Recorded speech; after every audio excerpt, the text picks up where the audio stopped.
7 साल बाद प्रधानमंत्री नरेंद्र मोदी और शी जिनपिंग आपस में मिले हैं, इसके ऊपर सबकी नजरें टिकी हुई है। एसीओ समिट इस समय बहुत ज्यादा अहम इसीलिए हो जाता है कि भारत पर जो है 50% अमेरिका ने टैरिफ लगाया है और ये कहीं ना कहीं गलत है, वहां की अदालत ने भी कह दिया है। दूसरी ये अगर 3 देश इकट्ठे हो जाते हैं एसीओ कि ये 3 देश अगर एक साथ आ जाते हैं तो सीधे तौर पर अमेरिका की दादागिरी को चुनौती है। और ये बात मैं बहुत निचले स्तर से आंचल नहीं कहूंगा कि अमेरिका की हमें जरूरत नहीं है, नहीं, मैं ऐसा मानने वाला बिल्कुल नहीं हूं। चाइना अमेरिका का ऑप्शन नहीं हो सकता है, इस बात को मैं मानना पड़ेगा, स्वीकार करना पड़ेगा। मैं देखता हूं कि डोनाल्ड ट्रंप को मैं बॉलीवुड की उर्फी जावेद की तरह समझता हूं, अब इसमें हंसने की वजह नहीं है। तो डोनाल्ड ट्रंप की जो नीति है वो अजीब तरह की नीति है और वो मजे हुए पॉलिटिशियन नहीं है जैसा अमेरिका में आमतौर पे होता है, वो बिजनेसमैन है। अरे पाकिस्तान हमारा दुश्मन नहीं है, ये बात हम क्यों दिमाग में क्यों नहीं बैठा रहे। पाकिस्तान भी एक देश है, भारत भी एक देश है, पाकिस्तान हमारा दुश्मन नहीं है, हमारा आतंकवाद दुश्मन है जी। हम आतंकवाद नहीं चाहते हैं और आतंकवाद को खत्म करने के लिए हर वो संभव प्रयास करेंगे जो दुनिया के सामने होने चाहिए, हमारे अपने स्तर से होने चाहिए, हमारी अपनी क्षमता जितनी है हम वो करेंगे। नमस्कार, आप देख रहे हैं भारत एक्सप्रेस और मैं हूं आपके साथ आंचल मित्तल। प्रधानमंत्री नरेंद्र मोदी 7 साल बाद चीन पहुंचे हैं एससीओ समिट के लिए और इस समिट को पूरी दुनिया देख रही है और हर एक तरफ से मीडिया इसे कवर कर रही है क्योंकि एक बड़ा समिट ये बन चुका है जहां एक और चीन और इंडिया के बीच में जो है अक्सर दुश्मनी देखने को मिलती है। लेकिन अब 7 साल बाद प्रधानमंत्री नरेंद्र मोदी और शी जिनपिंग आपस में मिले हैं, इसके ऊपर सबकी नजरें टिकी हुई है। दोनों के बीच आज वार्ता हुई है, कई मुद्दों को लेकर दोनों ने चर्चा की है और इससे कहीं ना कहीं ये देखने को मिल रहा है कि चाइना और इंडिया के रिलेशंस अब सुधर रहे हैं। इसी को लेकर आज हम बात करेंगे और इस पूरे समिट का अमेरिका के ऊपर क्या असर पड़ेगा, डोनाल्ड ट्रंप पर क्या असर पड़ेगा, इसके ऊपर भी बात करेंगे, जिसके लिए इस वक्त मेरे साथ मेरे वरिष्ठ सहयोगी हरिशंकर जी मौजूद है, साथ में उज्जवल मिश्रा भी मौजूद है। इनसे समझेंगे कि आखिरकार क्या इम्पैक्ट इस समिट का होने वाला है। तो सबसे पहले उज्जवल, मैं आपसे ही पूछना चाहूंगी, जहां एक और चाइना और इंडिया के बीच में दुश्मनी नजर आ रही थी 2020 से, लेकिन अब ये समिट हो रहा है, इसको आप किस तरीके से देखते हैं और क्या इम्पैक्ट इसका होगा? आंचल, सबसे बड़ी बात तो ये जो एससीओ समिट है 2001 में, ये एक ऑर्गेनाइजेशन, एक संगठन बनता है जिसका हेडक्वार्टर चाइना के बीजिंग में है। 2017 में भारत और पाकिस्तान ने एक साथ इसमें अपनी जो पूर्णकालिक सदस्यता थी वो ले ली। 2023 वो साल था जब भारत के पास एक मौका आया था इस एससीओ समिट की अध्यक्षता का।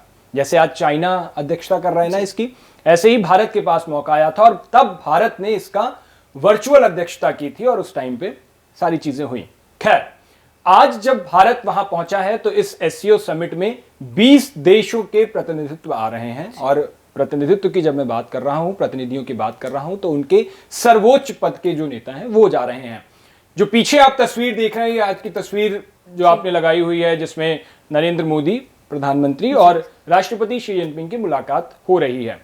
आंचल, ये मुलाकात ऐसे वक्त में हो रही है जब हम ट्रंप की तरफ से, अमेरिका की तरफ से टैरिफ वॉर झेल रहे हैं। आपने जैसे कहा कि एक टाइम पे बहुत सारी चीजें रहती थी भारत और चाइना के बीच में, दोनों की मुलाकात ऐसे वक्त में हो रही है। मैं ये समझता हूं इस मुलाकात को इतना भी अचंभे के साथ नहीं लेना चाहिए। ये ट्रेड वॉर है। आप जैसे गेम खेलते हैं ना, इंडोर गेम अलग होता है, आउटडोर गेम अलग होता है। ये वेपन वॉर नहीं है, ट्रेड वॉर है और इसमें आपको दिमाग के साथ चीजों को करना होता है। भारत ने हमेशा से अपने आप, भारत ने ऐतिहासिक, अगर आप उसके परिप्रेक्ष्य में जाओगे और अभी से जाओगे तो भारत हमेशा से लचीलेपन में रहा है। इसीलिए भारत एससीओ समिट में भी है, भारत क्वाड में भी है, भारत उसी के साथ ब्रिक्स में भी है, भारत I2 और U2 में भी है, जिसमें इजराइल और यूएसए, यूएई सारे कंट्री शामिल हैं, भारत उसमें भी है। और ये भारत की ताकत है कि भारत एक साथ कई सारे संगठन में है, कई सारे ग्रुप्स में है और भारत को लोग तवज्जो दे रहे हैं, भारत अपनी खुद की तवज्जो दे रहा है। अब जो ट्रंप के साथ सबसे बड़ा टकराव अमेरिका के साथ हुआ, वो टकराव ये हो गया कि तेल खरीदने को लेकर, कि वो तेल रूस से कैसे खरीद रहा है। ये तो भारत में तय होगा ना कि तेल भारत कहां से खरीदेगा, ये अमेरिका में नहीं तय होगा। और यही बात प्रधानमंत्री ने साफ तौर पर स्पष्ट रूप से कह दी। ये भी अब आप देखो, जब प्रधानमंत्री जाते हैं चाइना तो वहां के जो नेशनल अखबार हैं, चाइना की जो मीडिया है, चाइना डेली चाहे ले लो, चाहे शंघाई ले लो, ये सारे लोग क्या लिख रहे हैं कि भारत अपने डेयरी फार्म, किसानों, मछुआरों के हितों से कोई समझौता नहीं करेगा। प्रधानमंत्री नरेंद्र मोदी भी कह चुके हैं कि किसानों को लेकर वो बिल्कुल भी उनके साथ समझौता करने की मूड में नहीं है, इसके लिए चाहे उन्हें कोई भी बड़ी कीमत चुकानी पड़ जाए। प्रधानमंत्री अपने कहे हुए कथन पर अटल हैं, वो पीछे नहीं हटे। अब जब वो चाइना पहुंचे हुए हैं और उसी के साथ 2018 के बाद लगभग 7 सालों के बाद प्रधानमंत्री नरेंद्र मोदी और शी जिनपिंग की मुलाकात हो रही है, तो जब ये मुलाकात हुई उस वक्त आप देखो दोनों के बीच क्या बात हुई। प्रधानमंत्री ने साफ तौर पर कहा कि ये ऐसी मुलाकात उस वक्त में हो रही है जब हम अब कैलाश मानसरोवर की यात्रा शुरू कर चुके हैं, डायरेक्ट फ्लाइट सर्विसेज हमारी जल्दी शुरू होने वाली हैं, और 2020 के बाद गलवान घाटी के बाद से हम थोड़ा सा चाइना को हमने ठंडे बस्ते में डाल दिया था, हमने उसका लोड नहीं लिया था। चाइना के साथ लगातार हम व्यापार भी बीच में करते ही रहे, हालांकि हमें बीच में व्यापार घाटा भी उठाना पड़ा। लगभग 99 अरब डॉलर का व्यापार घाटा चाइना के साथ हुआ, जो भारत के रक्षा बजट से भी कहीं ज्यादा है। लेकिन उसके बावजूद अगर मैं पिछले साल की बात करूं तो हमने चाइना के साथ 127.7 अरब डॉलर का व्यापार भी किया। ये हमारी ट्रेड पॉलिसी है और भारत अपने पड़ोसियों को हमेशा तवज्जो देता रहा, महत्व देता रहा। उसके बावजूद ये अलग बात है कि भारत को हमेशा धोखा ही मिलता रहा है, चाहे वो चाइना हो, चाहे वो पाकिस्तान हो, उसके पड़ोसी कोई भी देश हो। तो सर मैं आपसे भी ये जानना चाहूंगी, जिस तरीके से उज्जवल ने भी समझाया कि बेशक से ये समिट हुआ है लेकिन ट्रेड की तरह इसे देखा जाना चाहिए, क्योंकि भारत को अक्सर चाइना धोखा देता आया है।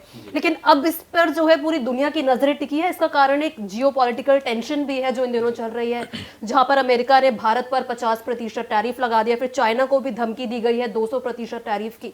तो इस पर जो ये समिट है इसका असर अमेरिका पर क्या होगा और ट्रंप का क्या कुछ रिएक्शन देखने को मिल सकता है, आपको क्या लगता है? देखिए, अमेरिकी टैरिफ के बाद वो लगातार जो जियोपॉलिटिक्स है वो बदल रहा है, हर दिन बदल रहा है, हर घंटे बदल रहा है। अब आप देखिए कि एसीओ समिट पर हम बातचीत करते थे और हर अलग अलग एंगल से बातचीत रखते थे, अपने देश को लेकर के बातचीत रखते थे। लेकिन इस समय टैरिफ वॉर जो है वो पूरी दुनिया उससे प्रभावित है और इसकी शुरुआत अमेरिका ने की और अमेरिका से उससे जो उसके बहुत पुराने पारंपरिक दोस्त से थे वो भी नाराज हैं। तो एसीओ समिट इस समय बहुत ज़्यादा अहम इसीलिए हो जाता है कि भारत पर जो है 50% अमेरिका ने टैरिफ लगाया है और ये कहीं ना कहीं गलत है, वहाँ की अदालत ने भी कह दिया है। दूसरी बात, इसका दूसरा पार्ट ये है कि भारत और अमेरिका की दोस्ती जो है अभी हाल फिलहाल की नहीं है, पिछले 25 साल से दोनों अच्छे दोस्त हैं और हम हर चीज में आपस में सहयोग और हर चीजों पर हम बात करते थे, एक दूसरे का ट्रेड था, हर चीज पर अमेरिका हमारे साथ था। लेकिन अचानक से ट्रम्प जब आते हैं उसके बाद से टैरिफ लेकर आते हैं और सारी चीजें एकदम से बदल जाती है, मतलब इतने साल के रिश्तों को। लेकिन वहां पर अमेरिका में बहुत सारे लोग हैं जो उनकी नीति का विरोध भी कर रहे हैं। अब तो अदालत में भी ये साबित हो गया। तो इस नीति से, ट्रंप नीति से सबसे ज्यादा जो असर है वो एसीओ पर पड़ा और यहाँ से लगातार 3 महाशक्तियां जो दुनिया की मतलब एक तिहाई जो है यहाँ पर जनसंख्या है। तो सबसे बड़ी बात है कि अमेरिका अगर उपभोक्ता बाजार को खोता है, अगर खोता है इन 3 देशों में, तो उसको कितना घाटा होगा। अमेरिका को भी वहाँ की जो अर्थव्यवस्था है उस पर भी लगातार इसका असर पड़ेगा। चाहे ट्रंप ने पुतिन को लेकर के जो भी उनके देश को लेकर के जो भी कहा हो, भारत को लेकर के जो भी कहा हो, चाहे चाइना को लेकर के कहा हो, लेकिन ये अगर 3 देश इकट्ठे हो जाते हैं, एसीओ के ये 3 देश अगर एक साथ आ जाते हैं तो सीधे तौर पर अमेरिका की दादागिरी को चुनौती है। और ये है, अगर इसको अमेरिका भी समझता हो, ट्रंप भी समझते हैं। और आप देखिए इसका इम्पैक्ट ये होने वाला है कि अगले 10-15 दिन में, हो सकता है कि कल ही हो जाए, हो सकता है आज ही हो जाए, क्योंकि वहां पर अभी रात है, रात के बाद दिन होना है और हो सकता है कि ट्रंप सरकार और ट्रंप पलटने में उनका जवाब नहीं है, यू टर्न में उनका जवाब नहीं है। आप देखिए कि सुबह सुबह वो प्रधानमंत्री मोदी को अपना बेस्ट फ्रेंड बताते हैं, दोपहर में टैरिफ की बात करते हैं, फिर शाम को फिर इसी पे आ जाते हैं। कई सारे ऐसे देश हैं जिन्होंने लगातार ट्रंप को चुनौती दी और उसके बाद क्या हुआ कि ट्रंप जो है उस देश को छोड़ करके आगे बढ़ गए। अब जैसे सबसे बेहतरीन उदाहरण कनाडा का है। ट्रंप जब आए वो पिछले कई महीने से कह रहे कि कनाडा को हम अपना स्टेट बना लेंगे, कैसे भी बना लेंगे। और अब क्या हुआ, जब कनाडा ने उनको तवज्जो देना छोड़ दिया कि ठीक है तुमको जो करना है कर लो, तो फिर क्या हुआ, कनाडा को लेकर के अब ट्रंप कुछ नहीं बोलते। आप लगातार इधर का बयान देख लीजिए, डोनाल्ड ट्रंप कुछ नहीं कह रहे। तो भारत को अपनी चीजें अपनी बेहतरी के लिए भारत को अमेरिका के सामने एक चुनौती रखना ही था और भारत सरकार ने रखा है, क्योंकि हम अपनी बात करेंगे। आप ये बताइए कि भारत में नॉनवेज मिल्क की कल्पना की जा सकती है जो अमेरिकी सरकार थोपना चाहती है। हमारा डेयरी प्रोडक्ट इस समय जो है पूरी दुनिया में हम अव्वल हैं, हम हमेशा टॉप पर रहते हैं। तो हमारा डेयरी प्रोडक्ट इतना बेहतरीन है, इतना ज्यादा उत्पादन है, तो हम बाहर से क्यों इंपोर्ट करेंगे? तो फिर हमारे किसान कहाँ जाएंगे?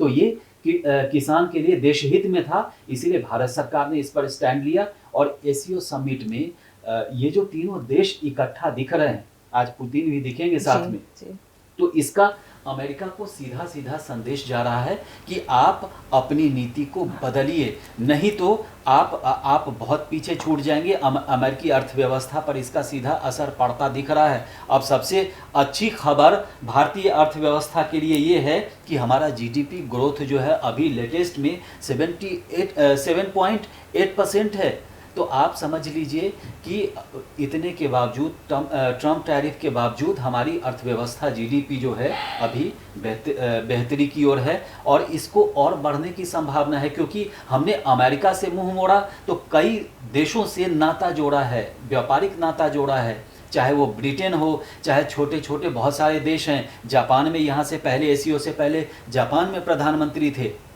अच्छा, और भी बहुत सारी चीज़ें बदली हैं।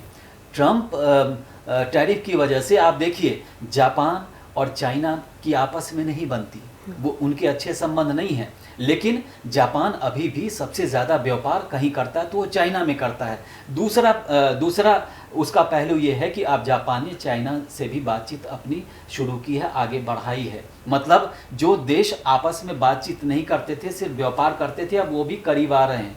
तो ये सब ट्रंप नीति की वजह से हुआ है। इसके बाद और भी बहुत सारी चीज़ें हैं, एससीओ के अलावा भी बहुत सारा जियोपॉलिटिक्स में चल रहा है, लेकिन अभी लगता है मुझे कि भारत एकदम सही दिशा में जा रहा है। और चाइना, देखिए चाइना जो हमारा दुश्मन हो चाहे जो भी हो, लेकिन हमको अपनी चीज़ों को साथ में लेकर के चलना है। अगर संबंध सुधर रहे हैं तो सुधारने में कोई हर्जा नहीं है। गलवान घाटी में अगर चाइना ने जो दुस्साहस किया उसको मुंह की खानी पड़ी, लेकिन उसके बावजूद अगर चीन सरकार की ओर से अगर ऐसी पहल होती है तो हमेशा से रहा है कि कोई किसी का दुश्मन नहीं होता, लेकिन हमको अपनी चीज़ों को ध्यान रखना चाहिए, चाइना की नीतियों को और उनका जो इतिहास है उसको नज़र में रखना चाहिए, और भारत सरकार ऐसा रख भी रही है।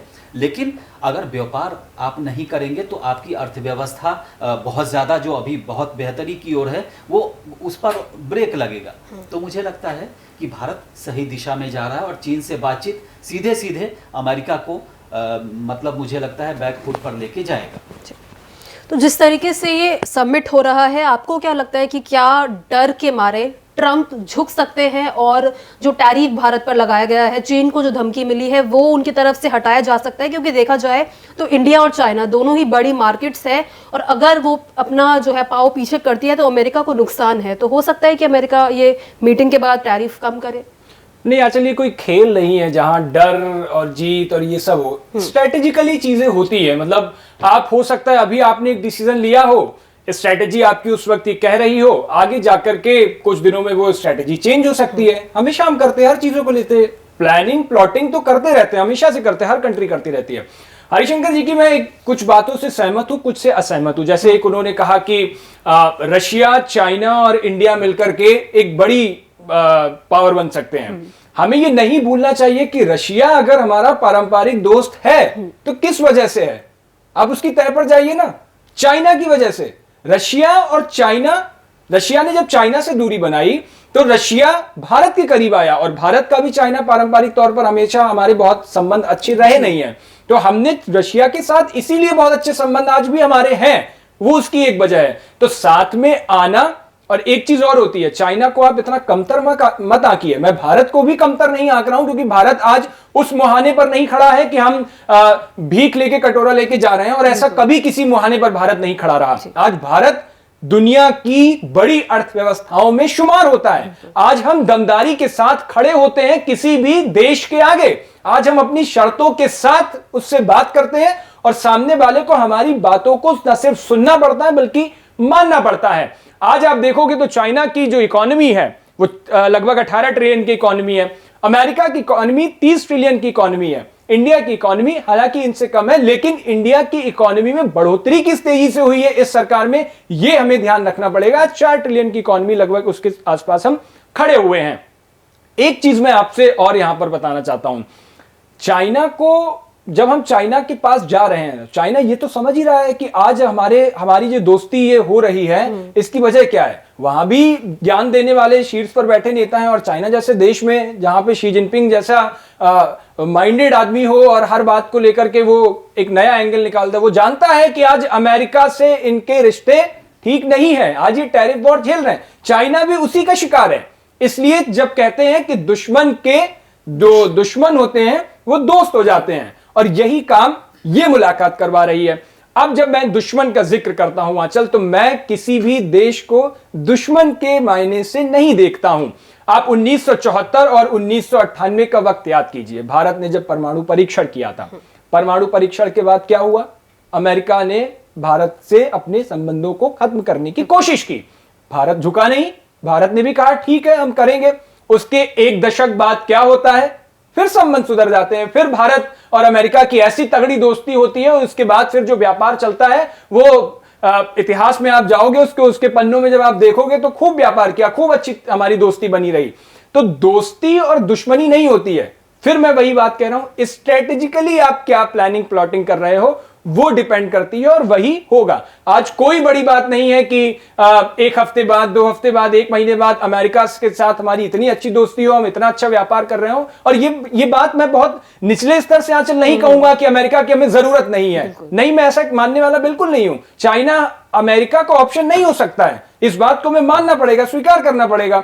चाइना अमेरिका का विकल्प कभी नहीं बन सकता है भारत के लिए, यह भी हमें मानना पड़ेगा। अमेरिका की अपनी इंपॉर्टेंस है भारत के लिए, चाइना की अपनी इंपॉर्टेंस है भारत के लिए। आज हमारे व्यापारिक संबंध जो हैं वो ठीक नहीं है, अच्छे नहीं चल रहे हैं, इसका मतलब यह नहीं कि कभी अच्छे नहीं होंगे।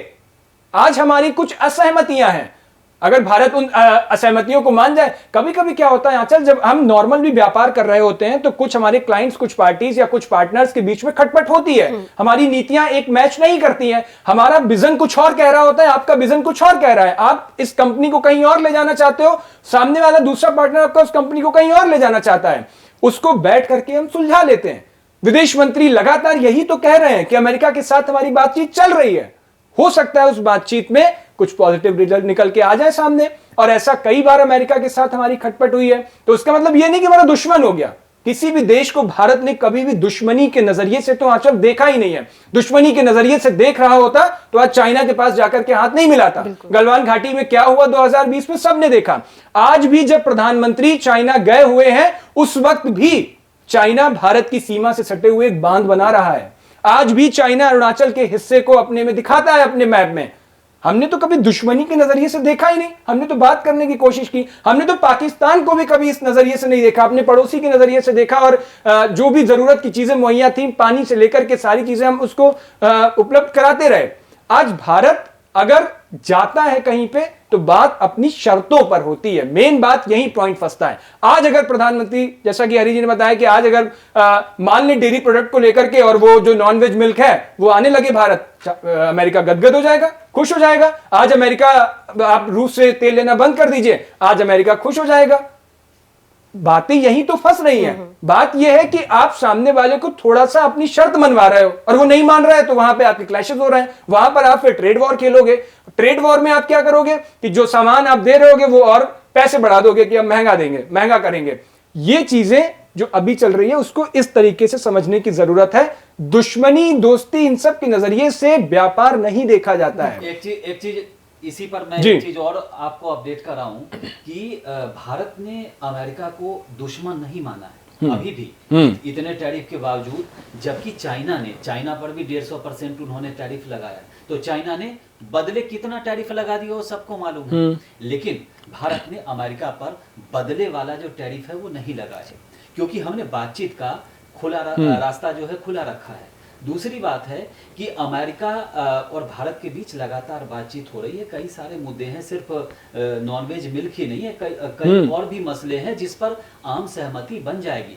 दूसरी बात है कि डोनाल्ड ट्रंप जो हैं वो अक्सर अपने बात से यू टर्न में, आज नहीं, वो उनका पुराना पॉलिटिक्स देखिए, वो तब से माहिर हैं। और दूसरे रास्ते की बातचीत जो है, डोनाल्ड ट्रंप बयान तो देते हैं, लेकिन और भी उनके अधिकारी हैं जो बातचीत, ट्रेड को लेकर के बातचीत कर रहे हैं। ऐसे कई सारे देश हैं जिससे भारत की बातचीत हो रही है। दूसरी बात है कि हम वसुधैव कुटुंबकम की बात करते हैं, तो हमारा तो कोई दुश्मन दुनिया में है ही नहीं। दूसरी बात है कि भारत हमेशा से, आप कोरोना के टाइम में देखिए, आपदा में हमने अवसर ढूंढा था और पूरी दुनिया में हमने अपना व्यापार बढ़ाया था, जिसका नतीजा ये है कि हमारा जीडीपी आज इतना बेहतरी की ओर है। दूसरी बात ये है कि अपना जीडीपी इस समय भी, जबकि ट्रंप टैरिफ का दूसरा हफ्ता है और इसके बावजूद अगर हमारा जीडीपी अच्छा दिख रहा है, इसका मतलब भारत के लिए ये बहुत ही अच्छे संकेत हैं। ब्रिटेन से हमारे मुक्त व्यापार समझौता हो चुका है, उससे अच्छा व्यापार हमारा चल रहा है। उसके बाद ऑस्ट्रेलिया और जापान, ये कहाँ जाएंगे? ऑस्ट्रेलिया और जापान, चाइना बहुत नहीं जाएंगे, क्योंकि जापान को जो भी व्यापार लगाना था मैक्सिमम है चाइना में। अब क्या होगा कि अब वो आपके यहाँ बुलेट ट्रेन चला रहा है जापान, जो गुजरात और मुंबई कॉरिडोर है बुलेट ट्रेन वाला। तो बहुत सारी चीज़ें जापान की भी भारत में आनी है, और वो हमारा पारंपरिक पार्टनर रहा है, वो स्ट्रैटेजिक और इन सबसे बहुत आगे है, क्योंकि बुद्ध जो हुए उनके मानने वाले सबसे ज़्यादा जापान और चाइना में हैं, और भी कोरिया में भी हैं, तो वो हमारा उनसे रिश्ता है। दूसरा, जापान की बहुत सारी चीज़ें हमारी सिमिलैरिटी है। अभी जापान ने घोषणा की है कि भारत से हम इतने जो यूथ हैं उनको बुलाएंगे, नौकरी देंगे, जॉब देंगे, बहुत सारी चीज़ें हैं। तो जापान भी देर सवेर, और भी आपके यहाँ उनकी बहुत सारी चीज़ें आपके यहाँ चल रही है, इंडस्ट्री चल रही है, बहुत सारे उद्योग उन्होंने लगाए हैं, और जापान की भी और भी बहुत सारी चीज़ें आपके यहाँ इंडस्ट्री आने वाली है। जापान के अलावा अगर बात ऑस्ट्रेलिया की करें, तो ऑस्ट्रेलिया ने लगातार ट्रंप की नीति का विरोध किया है। तो ट्रंप अगर ट्रंप से अगर वो नाराज़ हैं तो वो कहीं और नहीं जाएंगे, ऑस्ट्रेलिया जाएगा, इंडिया जाएगा, क्योंकि ऑस्ट्रेलिया को जो व्यापार लगाना था चाइना में, उन्होंने भी ये कर लिया। तो अभी बहुत सारे जितने देश हैं जो ट्रंप की टैरिफ से परेशान है, चाहे वो क्वाड के देश हों, अब एक और तीकड़ी बन रही है, आपको बताऊं, सिर्फ रूस, चीन और भारत ही नहीं, क्वाड में भी एक तीकड़ी बन रही है, भारत, जापान और ऑस्ट्रेलिया की।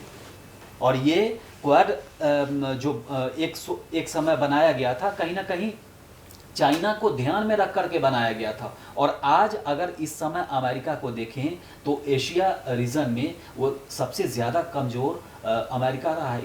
इससे कमज़ोर वो पिछले 25 साल में नहीं रहा, क्योंकि उसका सबसे स्ट्रैटेजिक और स्ट्रॉन्ग पार्टनर जो है वो भारत में है। और अमेरिका नहीं, पूरी दुनिया को लगता है कि अगर चाइना के सामने कोई सबसे बड़ी चुनौती दे सकता है तो वो भारत है।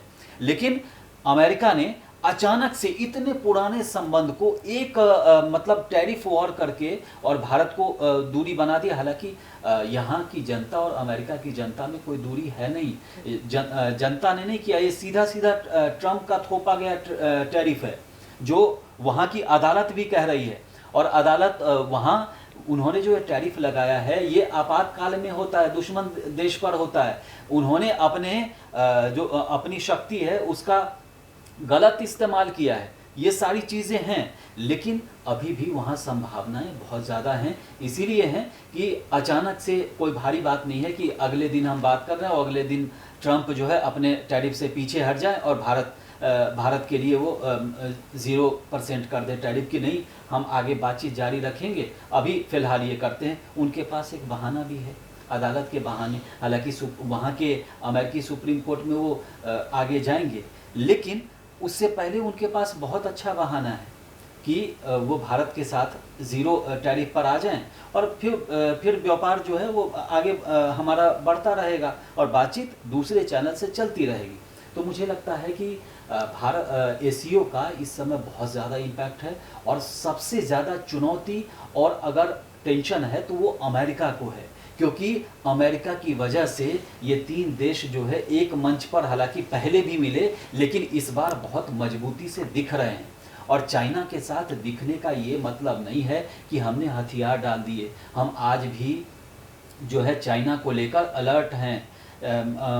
हमारी सरकार जो है चीन को लेकर के हमेशा एक अपने ध्यान में रखती है कि हमारे साथ चीन और हमारे बीच क्या क्या हुआ, गलवान घाटी से लेकर के डोकलाम तक, और उससे पहले 62 और पुरानी सारी चीज़ें सरकार के ध्यान में है। तो बातचीत और व्यापार का ये मतलब नहीं है कि हम अपना राष्ट्र हित जो है वो पीछे रख दें, चाहे हम अपना देश की जो सुरक्षा की बात है वो ना करें। वो सब एक पार्ट जरूर है और वो सबसे इम्पॉर्टेंट है, लेकिन बिजनेस भी जरूरी है, क्योंकि व्यापार नहीं होगा तो आपकी अर्थव्यवस्था बेहतरी जो की ओर जा रही है उसको गति और ज़्यादा गति देना है और आगे बढ़ाना है, देश में रोजगार बढ़ाना है, बहुत सारी चीज़ें सरकार के ऊपर होता है। तो सरकार अगर दूसरे चैनल से एसीओ समिट के माध्यम से अगर एक मैसेज देने की कोशिश कर रही है और व्यापार बढ़ रहा है, तो इसमें मुझे लगता है कि सरकार अच्छी दिशा में जा रही है। मुझे लगता है डोनाल्ड ट्रंप को समझने की पहले में कोशिश करनी चाहिए। डोनाल्ड ट्रंप को एक राष्ट्रपति से पहले, मैं डोनाल्ड ट्रंप को मतलब अगर आप मुझसे कहेंगे डोनाल्ड ट्रंप को राष्ट्रपति से भी पहले, क्योंकि हर इंसान एक पद से पहले एक इंसान भी होता है, वो क्या करता है क्या रहता है वो उसका नजरिया बताता है किसी कुर्सी पे बैठने से पहले। मैं देखता हूं कि डोनाल्ड ट्रंप को मैं बॉलीवुड की उर्फी जावेद की तरह समझता हूं। अब इसमें हंसने की वजह नहीं है। उर्फी जावेद को आप कभी भी देखोगे तो वो नए प्रयोग करते रहना चाहती हैं, एक्सपेरिमेंट करते रहना चाहती हैं, चर्चा में भी बने रहना चाहती हैं। जब आप नए एक्सपेरिमेंट करते हो तो आप चर्चा में बने रहते हो, जब आप चर्चा में बने रहते हो तो आप हेडलाइंस में रहते हो, खबरों में रहते हो। नए एक्सपेरिमेंट्स पे आपके लोग बात करते हैं। उर्फी जावेद जब नई ड्रेसिंग सेंस में आती है तो उसके बारे में पॉजिटिव भी बात होती है, नेगेटिव भी बात होती है। डोनाल्ड ट्रंप और उर्फी जावेद की मैं बहुत तारीफ करता हूं। चलिए, हंसने की बात नहीं है। भारत जैसे देश में अगर वो महिला ये करेज दिखाती है, कुछ नया प्रयोग करती है, तो मैं उसको बहुत खुले दिल से उसका स्वागत भी करता हूं। डोनाल्ड ट्रंप राष्ट्रपति बनने से पहले एक बिजनेसमैन है, मनी माइंडेड है, ये आपको मानना पड़ेगा। वो आप उनकी तुलना बराक ओबामा से नहीं कर सकते हो, उनके समकक्ष नहीं रख सकते हो। वो अब आप देखो, डोनाल्ड ट्रंप भारत के साथ ही ट्विन टावर आपने सुना होगा, गुड़गांव में ट्विन टावर के एक एक फ्लैट जो उसका है वो 1.5 2 करोड़ रुपए में बिक रहा है। ट्विन टावर का इतना बड़ा कारोबार ट्रंप भारत के अंदर कर रहे हैं और वो टावर पूरा बिक चुका है, दूसरा टावर बनने की तैयारी कर रही है। हजारों करोड़ रुपए वहां इंडिया के अंदर उन्होंने अपने टावर्स में इन्वेस्ट कर रखा है, बिजनेस यहां कर रहे हैं। अब आप समझ सकते हो, और फिर हम कह देते हो तो दुश्मन है हमारा। अरे दुश्मन है आपको, आप करने नहीं दे रहे हो व्यापार यहां पे, क्योंकि आपका भी उससे फायदा होता है। यही मैं समझाने की कोशिश कर रहा हूं। दुश्मन दोस्त कुछ नहीं होता है, स्ट्रेटेजिकली काम होता है। अब उसके बाद आप एक चीज और समझने की कोशिश करो आंचल। एक जैसे मैं भारत की जब बात करता हूं ना, तो भारत एक शब्द होता है हेजिंग। हेजिंग का मतलब होता है कि आप कोई भी आपका अप्रत्याशित नुकसान से निपटने की रणनीति आपके पास पहले से होती है, आप उससे एकदम उसके जाल में फंसते नहीं हो। एक होता है कि आप किसी एक गुट में हो जाओ, आपने एक धड़ा पकड़ लिया है, अब मैं इसी के साथ रहूंगा, चाहे मर जाऊं चाहे जी जाऊं, कुछ भी कर लूं। एक होता है आप बैलेंस होकर चलते हो, एक होता है आप हेजिंग टेक्निक को अपनाते हो। हेजिंग टेक्निक में आपको पता है कि कोई भी अप्रत्याशित नुकसान अगर होगा तो मेरे पास दूसरी एक रणनीति है, उससे मैं बच जाऊंगा। आज आप देखो, भारत ब्रिक्स में भी शामिल है, भारत एससीओ में है। ब्रिक्स और एससीओ दो ऐसे संगठन हैं जो अमेरिका के खिलाफ हैं, ये सबको पता है। आज भारत I2U2 में भी है। आज भारत फ्रांस यूएई की एक ट्रायंगल भी चल रहा है, वो भी सबको पता है। आज भारत क्वाड का भी हिस्सा है। ये सारी चीजें क्या दिखाती हैं कि भारत उन सारे बड़े संगठन्स में है, उन सारे बड़े इंस्टीट्यूशंस ऑर्गेनाइजेशंस में है जो इस दुनिया के लिए बहुत अहम है, व्यापार के लिए बहुत अहम है, अर्थव्यवस्था के लिए बहुत अहम है और जियोपॉलिटिक्स के हिसाब से अपना महत्वपूर्ण स्थान रखते हैं। भारत उन सभी में है। क्यों है भारत उन सभी में? क्योंकि यह भारत की हेजिंग टेक्निक है। भारत एक बुहाने पर, एक धड़े पर नहीं खड़ा होना चाहता है। यह भारत का सदियों पुराना इतिहास अगर आप उठा करके देखोगे ना, तब से भारत इसी स्ट्रेटेजी को अपना रहा है। अब रही बात चाइना की, एक आखिरी बात और कर लेते हैं आंचल। चाइना के साथ जितना हम एकदम दोस्त बनाकर के देख रहे हैं, तो चाइना वैसा वाला दोस्ती एकदम आप ध्यान उसको रखिए मत। क्योंकि चाइना ने जब मौका मिला है, चाइना ने हमें धोखा दिया है, इस बात को आपको मानना पड़ेगा। अभी हाल ही में मैं बता दूं आपको, ऑपरेशन सिंदूर चल रहा था ना पाकिस्तान के साथ, पाकिस्तान ने जब हम पर अटैक करने की कोशिश की तो हमने उसका मुंहतोड़ जवाब दिया ना।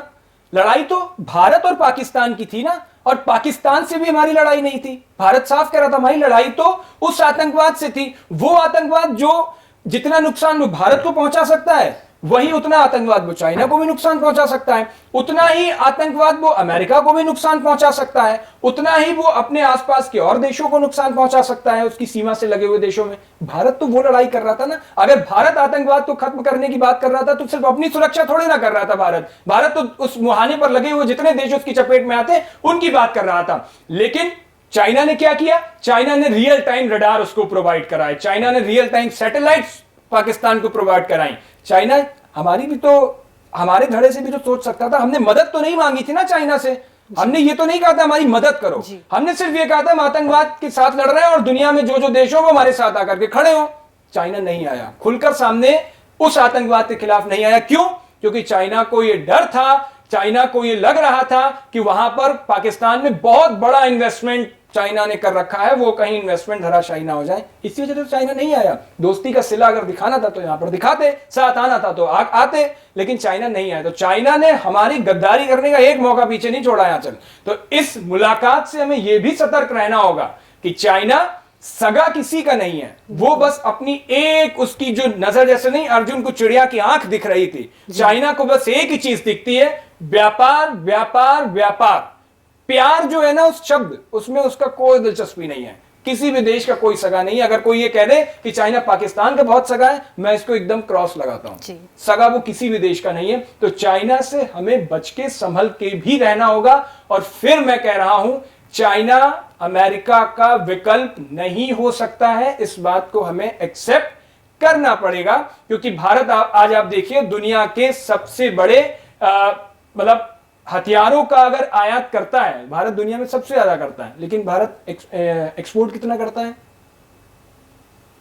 बहुत कम नंबर है। भारत एक्सपोर्ट नहीं, अब उस लिस्ट में भी, टॉप 10 की लिस्ट में भी नहीं आता, लेकिन भारत इंपोर्ट करता है। तो भारत को बहुत सी ऐसी बुनियादी चीजों की जरूरत है जो हमें वहां से मिलेगी। लेकिन यह भी नहीं कि हम डिपेंड हो जाएं, यह भी नहीं कि भारत का तेल रूस से आएगा या नहीं आएगा, यह अमेरिका में बैठ के डिसाइड होने लगे। इस बात को मैं बिल्कुल एक्सेप्ट नहीं करता हूं।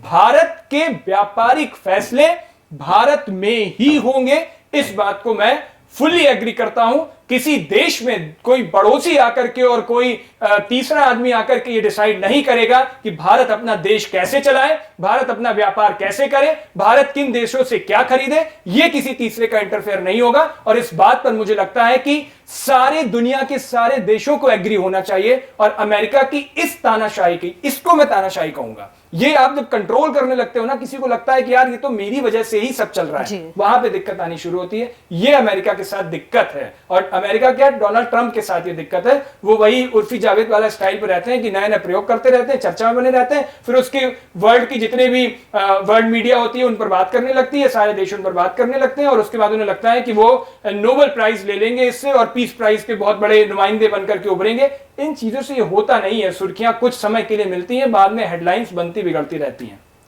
वो एक्चुअली एक और दिक्कत है डोनाल्ड ट्रंप के साथ, सबसे बड़ी दिक्कत है कि वो अगर एक बात को अगर वो रट लगाने लगते हैं ना, तो लगातार वो भारत और पाकिस्तान के बीच हमने युद्ध विराम किया, वो अब तक जो है वो 30-31 बार बोल चुके हैं अभी तक। और भारत सरकार उसको कह रहा है कि भाई तुमने बोला ही नहीं, हमारी जरूरत नहीं थी। उनके डीजीएमओ ने फोन किया तब जाकर के हमने बातचीत की, उन्होंने रिक्वेस्ट किया। पाकिस्तान भारत के सामने गिड़गिड़ा रहा है। उसके बाद भारत ने यह फैसला किया कि चलो अगर सामने वाला देश कह रहा है तो हम उस पर मान लेते हैं, तब उस पर जाकर के रजामंदी बनी। और उनको क्रेडिट लेने की होड़ मची है ताकि नोबेल पुरस्कार के लिए थोड़ा सा और उनका मामला मजबूत हो जाए। वहाँ के नोबेल पुरस्कार देने वाले देश के मंत्री तक को फ़ोन कर डालते हैं वो। तो डोनाल्ड ट्रंप की जो नीति है वो अजीब तरह की नीति है, और वो मजे हुए पॉलिटिशियन नहीं है जैसा अमेरिका में आमतौर पे होता है। वो बिजनेसमैन है, तो वो अपने तरीके से चाहते हैं कि पूरे दुनिया को डील करें, जिसमें वो असफल रहे हैं। और अब तक आगे अगर वो नहीं संभले तो उससे घाटा वो अमेरिका को कराएंगे। भारत का बहुत ज़्यादा घाटा नहीं होगा, क्योंकि भारत ने अपने आप को संभाल लिया है। चाहे जिस देश से उन्होंने अपने आर्थिक और अपने जो राजनीतिक संबंध साधे हैं, और बहुत सारे नए देश भी भारत से व्यापार करने को तैयार हुए हैं, राजी हुए हैं, और व्यापार जल्द शुरू भी हो जाएगा। लेकिन भारत को इससे बहुत ज़्यादा घाटा होगा और उस घबराने की ज़रूरत नहीं है। भारत को इससे फ़ायदा होगा, क्योंकि अमेरिका से देर सवेर हमारी डील पक्की है कि अमेरिका से हो सकता है कल ही डील फाइनल हो जाए, परसों हो जाए, चाहे 1 महीना के भीतर हो, 2 महीना लग जाए। लेकिन अब भारत को क्या फ़ायदा हुआ है कि अब जो दुनिया में कई देश थे जहां पर हम व्यापार नहीं करते थे, जिनके साथ कम व्यापार था, वहां पर हमारा रेडीमेड गारमेंट्स जाएगा, वहां पर हमारे बहुत सारे जो पैकेज्ड फूड हैं वो जाएंगे, बहुत सारा फ्रूट जूस वगैरह हमारे देश की कई कंपनियां बाहर एक्सपोर्ट करती है, तो वो सब एक्सपोर्ट होगा। तो आपको इस आपदा में, टैरिफ के आपदा में आपको सबसे ज़्यादा अवसर मिला है, और भारत ने इसका फ़ायदा उठाया है और उठाना भी चाहिए। क्योंकि अमेरिका ने अगर झटका दिया है, इसका ये मतलब नहीं है कि वो हमारा दुश्मन है। अमेरिका से बहुत सारे चीज़ों को लेकर संबंध, हमारे बहुत सारे लोग वहाँ अमेरिका में रहते हैं और बड़े बिजनेसमैन हैं, तो इससे घबराने की ज़रूरत नहीं है। अमेरिका का भी आप देख लीजिए, कितने सारे ब्रांड इंडिया में काम कर रहे हैं, हमने किसी पर 1 पैसा टैरिफ नहीं लगाया। जो पारंपरिक चीज़ें चल रही हैं वही चल रही हैं, और वो कंपनी भारत में बिल्कुल सुरक्षित है, और कहीं किसी का बयान नहीं आया, क्योंकि उनको पता है कि भारत जो है वो बहुत विशाल हृदय वाला देश है, वसुधैव कुटुंबकम की बात करने वाला देश है, और भारत बदले की कार्रवाई इस तरीके के मामले में जल्दी नहीं करता, क्योंकि पता है कि भारत को भी पता है कि इसमें अगर चाइना की तरह हमने भी उन पर दुगुना टैरिफ लगा दिए, उसका कोई फ़ायदा होगा नहीं। बाद में क्या हुआ, चाइना और अमेरिका ने बातचीत के ज़रिए टैरिफ को सुलझा लिया। अब चाइना से उनका लगातार व्यापार फिर से जारी है, लेकिन भारत ने ऐसा नहीं किया, क्योंकि ये युद्ध का मामला नहीं है। टैरिफ वॉर हम कहते हैं, लेकिन ये व्यापार को लेकर के दुनिया में एक वॉर ही छोटा सा कह लें कि चल रहा है। तो भारत ने इस समय भारत सरकार ने समझदारी से पूरा डील किया है। अमेरिका से भी बातचीत ख़त्म नहीं हुई है, कई चैनल से बातचीत चल रही है, तो मुझे लगता है कि उसका रिजल्ट भी आपको जल्द देखने को मिलेगा। और चीन से हम तो उसके पक्षधर हैं कि बातचीत होनी चाहिए, और अगर अर्थव्यवस्था पर हम आगे बढ़ते हैं तो बढ़ना चाहिए, क्योंकि आपको ये भूलना नहीं चाहिए कि रॉ मटेरियल बहुत सारे आप चीन से मंगाते हैं। अभी भी आप अंग्रेजी दवाई का जो रॉ मटेरियल है 80 से ज़्यादा % आप वहाँ से इंपोर्ट करते हैं। आप यूरिया मंगाते हैं वहाँ से, बहुत सारी चीज़ें हैं, खिलौना से लेके बहुत सारे आप चाइना से मंगाते हैं। तो आपको ये चीज़ भूलना नहीं चाहिए। लेकिन एक ख्याल हमेशा मन में होना चाहिए कि चीन ने हमारे साथ इतने वर्षों तक क्या किया और कब कब हमें धोखा दिया है, उसका लंबा चौड़ा इतिहास समझिए कि ट्रम्प के टैरिफ से कोई ऐसा थोड़े ना है कि भारत गरीबी में चला जाएगा, भूखा मर जाएगा। यार ये सब बिल्कुल निचली स्तर की बातें, और ऐसा भी नहीं है कि ट्रम्प टैरिफ लगाने के बाद कोई बड़ी सुपर पावर बन जाएंगे और 30 ट्रिलियन 40 ट्रिलियन से ज्यादा वो एकदम $100 ट्रिलियन की इकोनॉमी खड़ी कर ले जाएंगे। ये सब ऐसे होने वाला नहीं है जिस तरीके से ये उछली स्तर की बातें की जा रही हैं। नहीं, ट्रम्प टैरिफ से बहुत ज्यादा फर्क नहीं पड़ेगा, और बल्कि दूसरा सप्ताह मतलब टैरिफ का दूसरा सप्ताह है, और हमारी अर्थव्यवस्था ने तो इतनी मजबूती दिखाई है कि हम सीना ठोक के कह रहे हैं कि हमारी अर्थव्यवस्था जीडीपी जो है वो अच्छी दिशा में जा रही है। मुझे लगता है कि अर्थशास्त्री इससे हम लोगों से बेहतर बता पाएंगे, मैं ये समझता हूं, लेकिन फिलहाल की जो आंकड़े आ रहे हैं उसको भी तो हम देख रहे हैं ना, वो भी तो पढ़ रहे हैं, तो इतना बड़ा कोई दिखाई दे नहीं रहा है। और रही बात जो सर कह रहे थे चीन के साथ वाली बात, तो जैसे ये तस्वीर आई है ना अचल, मैं ऐसी तस्वीर पाकिस्तान के प्रधानमंत्री के साथ भी देखना चाहता हूं। अब लोग जब मैं ये कह दूंगा कि ऐसे हाथ मिलाते हुए तस्वीर शहबाज शरीफ के साथ प्रधानमंत्री नरेंद्र मोदी की हो, तो लोग बिलबिला जाएंगे, कहेंगे अरे यार देखो ये कैसी बात करता है, पाकिस्तान हमारा दुश्मन है। अरे पाकिस्तान हमारा दुश्मन नहीं है, ये बात हम क्यों दिमाग में क्यों नहीं बैठा रहे। पाकिस्तान भी एक देश है, भारत भी एक देश है, पाकिस्तान हमारा दुश्मन नहीं है, हमारा आतंकवाद दुश्मन है जी। हम आतंकवाद नहीं चाहते हैं, और आतंकवाद को खत्म करने के लिए हर वो संभव प्रयास करेंगे जो दुनिया के सामने होने चाहिए, हमारे अपने स्तर से होने चाहिए, हमारी अपनी क्षमता जितनी है हम वो करेंगे। मैं बिल्कुल नहीं चौंकूंगा कि इस एससीओ समिट में शहबाज शरीफ भी आ रहे हैं, पाकिस्तान भी इसमें मेंबर है और पाकिस्तान के प्रधानमंत्री भी यहां पर शामिल होने आएंगे।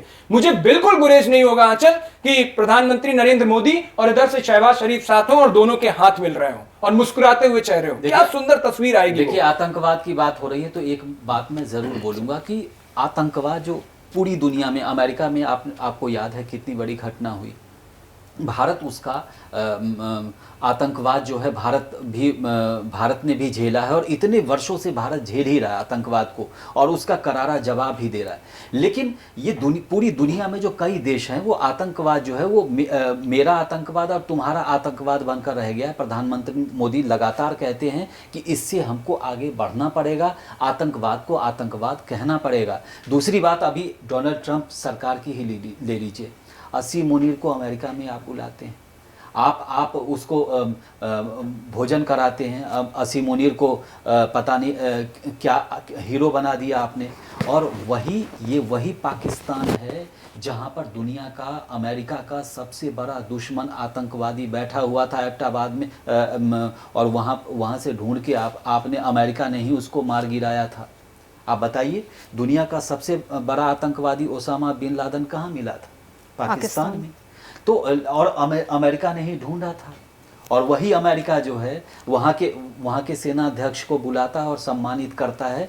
तो अमेरिका का आतंकवाद जो है वो अपने अपने हिस्से, मतलब आतंकवाद पर ये नहीं होना चाहिए कि तुम पे बीती तो वाह वाह, हम पे बीती तो आ वाली, वो बात नहीं होनी चाहिए। तो एग्जैक्टली, क्योंकि आतंकवाद मेरा और तेरा नहीं हो सकता। जो आतंकवादी हैं वो सबके दुश्मन हैं, समाज के दुश्मन हैं, देश के दुश्मन हैं और दुनिया के दुश्मन हैं। हमको उस नजरिए से देखना पड़ेगा। अब जैसे अभी आप देखो, भारत पाकिस्तान के बीच मैच, क्रिकेट मैच को लेकर कितना यहाँ पर एकदम हो हल्ला मचा दिया कि यार बताओ, दुश्मन के साथ क्रिकेट खेलने जा रहे हैं। अरे खेल खेल होता है, व्यापार व्यापार होता है, और जिन चीजों पर असहमति है वहां सहमति है, उन पर भारत ने ये तो नहीं कह दिया कि नहीं यार तुम आतंकवाद बढ़ाओ, अब हम भी एक शब्द नहीं बोलेंगे। और खेल तो होंगे, चीजें तो परस्पर चलेंगी ना। हमने जो काम कर रहे थे, जो चीजें चल रही थी वो चल रही थी। आप अति क्रॉस कर जाओगे तो हमें बड़ा एक्शन लेना पड़ेगा। आप हमारी बात, जिन चीजों पर दुनिया के देश एग्री करेंगे, बात मानेंगे, और उन बातों से हमें जब तक नुकसान नहीं होगा, हम आपके सहयोग कंधे से कंधे मिलाकर के खड़े होंगे। आज तक हमने पानी रोकने की बात नहीं की। पाकिस्तान ने हमारे साथ क्या क्या नहीं किया है भारत के साथ, और ये पाकिस्तान जब हम कह देते हैं ना, उसकी दिक्कत नहीं है। जनता बहुत भोली वाली, बहुत मासूम जनता है आंचल। वहां के सर्वेस कहते हैं कि भारत में अगर मौका मिले तो हम शामिल हो जाएंगे। वहां की लड़कियां कहती हैं, कई सर्वेस निकल के आए आंचल, कि भारत में अगर मौका मिल जाए तो शादी कर लेंगे। सीमा हैदर जैसे सताए परेशान लोग क्यों भारत आ जाते हैं नेपाल के रास्ते? क्यों वहां की महिलाओं को, लड़कियों को प्रताड़ित किया जाता है? क्यों वहां के अल्पसंख्यक हिंदुओं की संख्या को घटाया जाता है? ये अत्याचार होते तब तो वहां के लोग चाह रहे, और बहुत भोली जनता है। दिक्कत वहां की लीडरशिप से होती है। जब लीडरशिप लोडरशिप बन जाती है ना, तब दिक्कत है वहां पर। और पाकिस्तान को वहां के आतंकी चला रहे हैं, वहां सेना जैसी चीज नहीं चलती है, वहां के बेचारे सैनिकों की भी दिक्कत नहीं है। उनके जो लीडर है ना, असीम मुनी टाइप लोग जो बैठे हुए हैं, जो आतंकियों के साथ कंधे से कंधा मिलाकर के पूरे सहयोगी बन गए हैं, जिन्हें समझ ही नहीं आ रहा है कि देश को गर्त में ढकेल रहे हैं। वहां की बस उनको क्या चाहिए कि उनका नाम रोशन होता रहे, बैच लगे रहे उनके, पता नहीं वो किस युद्ध के लड़े हुए बैच हैं, लेकिन बैच लगे हुए वो लगे रहे। दुनिया भर में एक चस्पा रहे कि असीम मुनीर अब फील्ड मार्शल हो गया, असीम मुनीर ये तमगा मिल गया। इन सब चीजों से नहीं चलता है। आपकी लीडरशिप दुनिया में, आप एक कहते हैं ना, आप इंसान की परख कैसे होती है कि उसके पड़ोसियों के साथ संबंध कैसे हैं। भारत ने आज तक ना अपने पड़ोसियों पर उंगली उठाई, भारत ने आज तक न खुद से अपने पड़ोसियों पर हमला किया, भारत ने आज तक अपने पड़ोसियों से तू मैं भी नहीं किया। क्या हो अगर डोनाल्ड ट्रंप लगातार कह रहे हैं, 40-45 बार कह चुके हैं कि हमने युद्ध रुकवाया, हमने युद्ध रुकवाया, और भारत भी इधर से कहने लगे कि तुमने कब युद्ध रुकवाया, जरा उसका प्रमाण हमें देकर के दिखाओ। तू मैं की लड़ाई होगी ना। भारत ये इन सब चीजों में कभी विश्वास ही नहीं करा भारत ने। भारत युद्ध का रास्ता नहीं अख्तियार करता है, भारत बुद्ध का रास्ता अख्तियार करता है, जिसको हेजिंग जो मैं बता रहा था, उसको अगर आसान भाषा में आप कहेंगे तो वो बुद्ध का मध्यम मार्ग ही है, और भारत उसी पर चलता है। और इसीलिए भारत ने अपने पड़ोसियों से कभी भी डायरेक्ट न बैर लेता है ना बदतमीजी करता है, ना डायरेक्ट लड़ाइयां करता है। हाँ, आपकी तरफ से अगर आएगा तो पलटवार जरूर मिलेगा और उससे भयंकर मिलेगा। वो पाकिस्तान को देखने के बाद सभी पड़ोसी सतर्क भी हो गए हैं, ये भी मैं मानता हूं। तो जियो पॉलिटिक्स ये है जहां के डायनामिक्स हर दिन बदल रहे हैं। और अब तो फिलहाल जो बड़ा मुद्दा बना हुआ है वो ये है कि इंडिया, चाइना और रशिया आपस में मिलने वाले हैं और इसको लेकर अमेरिका पर इसका क्या असर पड़ेगा ये देखने वाली बात होगी। इसको लेकर आपकी क्या राय है, कमेंट बॉक्स में जरूर शेयर करें।